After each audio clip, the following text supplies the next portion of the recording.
안녕하세요. 오늘도 지난 영상에 이어서 쿼리 함수에 대해 계속 알아보겠습니다. 쿼리 함수는 3개의 인수를 사용하는데요. 첫 번째 인수가 데이터 범위였고 두 번째 인수는 검색어인데 데이터 범위에서 내가 필요한 데이터를 가져오기 위해 조건을 설정하는 부분이죠. 이 두 번째 인수인 검색어는 텍스트로 내용을 입력해야 합니다. 지난 영상에서 2반에 해당하는 내용만 데이터를 가지고 왔는데요.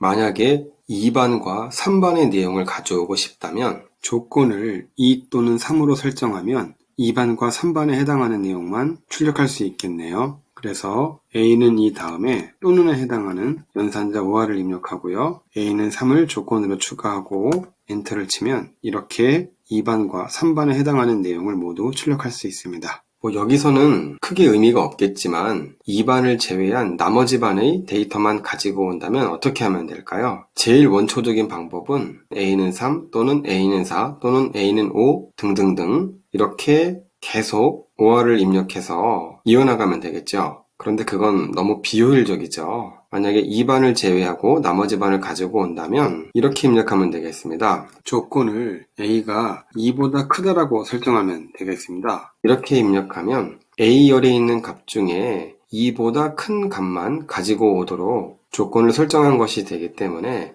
3반부터 마지막 9반까지 데이터가 모두 출력됩니다. 혹은 이렇게도 할 수 있는데요. 2반의 데이터를 가지고 올 때는 A 등호 2를 입력했고요. 2반을 제외한 나머지 반의 데이터를 가지고 온다면 A열의 값이 2가 아닌 것만 찾으면 되기 때문에요. 등호 앞에 느낌표를 넣으면 됩니다. 등호 앞에 느낌표를 넣게 되면은 같지 않다라는 의미가 되어서요. 최종적으로 A열 중에 2가 아닌 값들만 가지고 오게 되는 그런 결과를 출력할 수 있습니다. 자, 아까 A가 2보다 클 때를 불러온 것과 완전히 동일하진 않죠. 왜냐하면 아까는 2보다 큰 값을 불러왔기 때문에 3반, 4반, 5반, 6반 이렇게 데이터가 출력이 되었고요. 여기는 A가 2가 아닌 경우를 출력했기 때문에 1반도 지금 포함이 되어 있네요. 그 차이는 약간 있습니다. 이번에는 2반 학생 중에 과목에 해당하는 그러니까 2열에 해당하는 값이 공통인 것만 한번 출력해 보겠습니다. 그러면 2반이면서 공통이어야 하니까 AND를 입력하고요. 과목은 2열에 있기 때문에 2는 공통.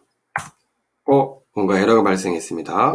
왜 그럴까요? 처음에 말씀드렸듯이 이 쿼리 함수의 두 번째 인수인 검색어 부분에는 텍스트로 내용을 입력해야 되잖아요. 그런데 지금까지 연습했던 반이나 번호는 숫자이지만 이 공통이라는 값은 텍스트이기 때문에 수식이나 함수에서 텍스트를 입력할 때는 쌍따옴표를 이용해야 합니다. 그래서 공통의 앞과 뒤에 쌍따옴표를 표시해 줘야 되는데요. 자, 이렇게 쌍따옴표, 공통, 그리고 쌍따옴표 닫고 자, 다 입력해 보겠습니다.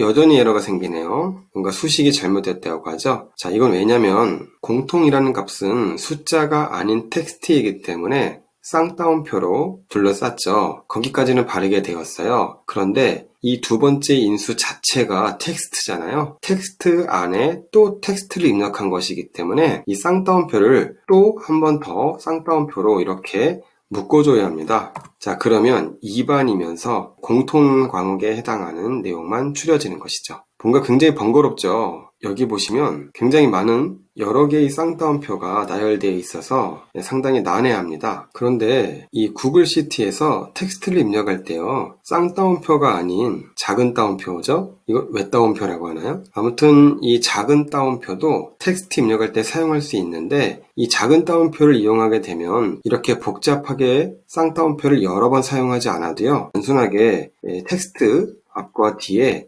쌍따옴표 하나씩만 입력하게 되면 손쉽게 처리할 수가 있습니다. 그래서 아까처럼 쌍따옴표를 여러 번 사용하는 것보다는요, 이 검색어 안에 텍스트 조건을 입력할 때는 쌍따옴표 대신에 이 작은 따옴표를 입력하는 것이 훨씬 간편할 것입니다. 이렇게 해서요, 우리가 보통 연산자라고 부르는 AND와 OR을 이용해서 여러 조건을 동시에 사용할 수 있다는 것을 알게 되었고요. 텍스트를 조건으로 입력할 때는 텍스트 안에 텍스트를 입력하는 것이기 때문에 쌍따옴표나 작은 따옴표를 입력해서 조건을 설정해 주어야 하는데 작은 따옴표를 사용하는 것이 훨씬 더 효율적이고 이해하기 쉽다라는 것을 설명드렸습니다. 지금까지 간단한 조건을 설정하는 방법을 알아봤고요. 다음 영상에서는 또 다른 그리고 조금 더 복잡한 여러 가지 조건 설정에 대해 계속 알아보도록 하겠습니다. 수고하셨습니다.